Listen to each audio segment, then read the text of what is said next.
সবাই দেখো দেখো, আজকে ট্রলে বোঝাই করে কাঁকড়া এনেছি। আরে তুই এগুলো কি এনেছিস? এখনই তো কামড় দিবে, যা শিগগিরই ফেলে দিয়া। আরে ভাইয়া, তুমি জানো না এগুলো খেলে মাথায় বুদ্ধি বাড়ে। আরে আমি তোকে ফেলে দিয়ে আসতে বলেছি, যা। তুমি চুপ থাকো। কি বললি তুই? ওরে বাবারে, যা এখান থেকে ভাগ।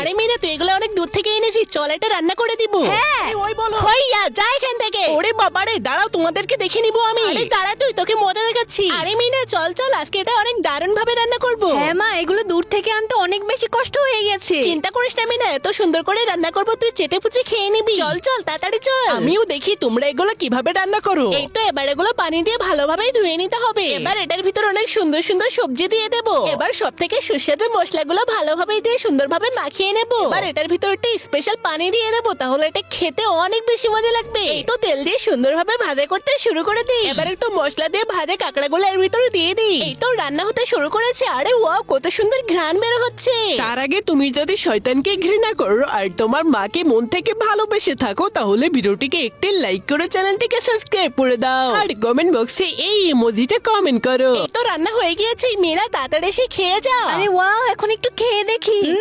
ইয়াম্মি লাগছে।